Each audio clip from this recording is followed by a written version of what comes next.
आज माझी मैत्रिणी आहे तुमची मुलाखत घेणार आहे तर तुम्ही खुलासपणे मुलाखत द्यावी.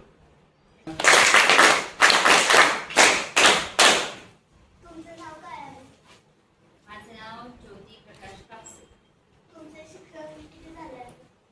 माझे शिक्षण MA B.Ed B.Ed BSM BSc आणि मी इंग्रजी विषयामध्ये नेट सेट उत्तीर्ण आहे. तुमचे सध्याचे पद कोणते? सध्याचे पद मी बाकीचे केंद्र प्रमुख म्हणून आता सध्या कार्यरत आहे. तुम्हाला केंद्र प्रमुख केंद्र प्रमुख असे व्हायला का वाटते? मला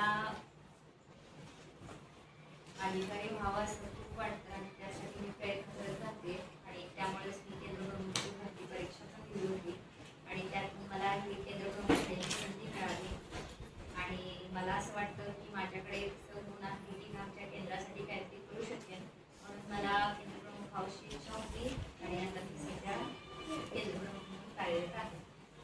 मला केंद्र प्रमुख होताना कोणत्या अडचणी आल्या त्यावर तुम्ही कशी मात केली?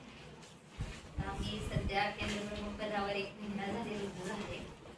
सगळं पदभार सांभाळताना अनेक गोष्टी असतात ज्या गोष्टी आपल्याला नवीन नवीन शिकायला मिळतात पण माझे सहकारी सगळे मला चांगली मदत करतात आणि त्यामुळं या अडचणी मी मात करू शकते आणि चांगलं काम करू शकते. शिक्षण घेताना तुम्हाला कोणत्या अडचणी आल्या? शिक्षण घेताना अडचणी अशा काय नाही पण कसं होतं आपण जेव्हा मोठे होतो त्या लग्नानंतर वगैरे आपण शिक्षण घेतो तेव्हा आपलं कुटुंब सांभाळत नोकरी करत असताना शिक्षण घेण्याने म्हणजे खूप तारेवरची कसरत असते. इकडे तरी शिक्षण पण घ्यावं लागतं इकडे जॉब सांभाळायचा असतो परत घरातील मुलं सांभाळायची असतात हे करत असताना पण जर आपल्या कुटुंबाची गंभीर साथ असेल तर आपण त्या देखील अडचणीवर मात करून आपलं शिक्षण मिळवू शकतो. तुमच्या जीवनातील अविस्मरणीय प्रसंग कोणता?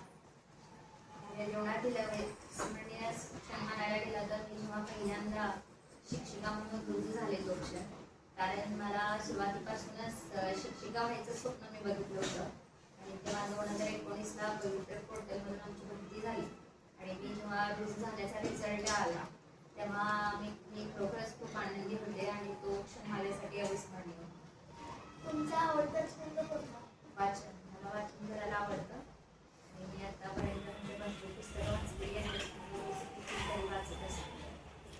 तुम्ही आम्हाला कोणता संदेश द्या? मी आता तुम्हाला हा संदेश देईन की आपलं जे पुढं कोणतरी स्वप्न असेल ते जर पूर्ण व्हायचं असेल तर त्याला पायाभक्कम करावा लागतो आणि तो पायाभक्कम आपला 1ली ते 7वी पर्यंतच होत असतो. आता तुम्ही पुढे जाऊन मोठमोठ्या परीक्षा द्याल पण त्यासाठी जे काही तुमचं बेसिक असतं ते सगळं या जिल्हा परिषद शाळेत आत्ता जे तुम्ही शिकताय यावरच अवलंबून असतं.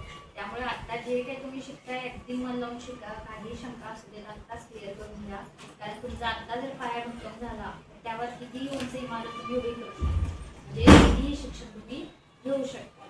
आणि मला एक सांगायला आवर्जून आवडेल की मी ही जिल्हा परिषद शाळेची विद्यार्थिनी आहे.